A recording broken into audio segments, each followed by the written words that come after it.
Emotionally, we are all connected. When we talk, when we reply, when you যখন আপনাকে emotion touch করবে আপনার positive always you will think positive so emotional অ্যাসপেক্টে on positive মুডে আমিও আশা করি যে দল চ্যাম্পিয়ন হওয়ার লক্ষ্যেই যাবে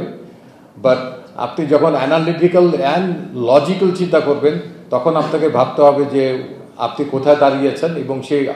অভিষ্ট লক্ষ্য অর্জন করতে আপনার পথটা কতখানি সুগম কিংবা কতখানি সেখানে চ্যালেঞ্জ আছে সো দ্যাট যখন আপনি কিছুদিনের মধ্যে দেখতে পাবেন যে অ্যানালাইসিস হচ্ছে who could be the finalist yes there is a chance to qualify for the final because আমরা ইতিপূর্বে তিনটা ইয়েতে খেলেছি এশিয়া কাপে ফাইনালে তো আমার মনে হয় আমাদের ধাপ বাই ধাপ চিন্তা করা উচিত আমরা টি-20 ওয়ার্ল্ড কাপে শ্রীলঙ্কাকে হারিয়েছি আবার হয়তো আফগানিস্তানকে পারিনি রিসেন্টলি শ্রীলঙ্কাকে টি-20 ফর্মেটে হারিয়েছি এই দুটো দলই আমাদের প্রথম রাউন্ডে আছে আমার মনে হয় যে আমরা ইনফ্যাক্ট এখনও ওয়ার্ল্ড ক্রিকেটে সেই পর্যায়ে যেতে পারিনি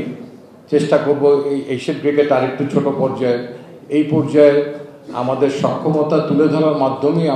আমরা আমাদের ওয়ার্ল্ড ক্রিকেটকে আসলে মেসেজটা পৌঁছাতে হবে এবং সেই লক্ষ্যেই প্লেয়ারদের কাজ করা উচিত এবং সেভাবেই আমাদের আগানো উচিত আমার মনে হয় খুব ইমোশনাল অ্যাটাচমেন্ট থেকে কথা না বলে আসলে লজিক্যালি কথা বলা উচিত আমি ডেফিনেটলি আশাবাদী বাট মাঠে কেউ কাউকে ছেড়ে দিবে না আপনাকে সে অভিষ্ট লক্ষ্যে পৌঁছতে হলে আপনাকে আপনার মেধা সক্ষমতা সেটা ট্রান্সফরমেশন মাঠে দেখাতেই হবে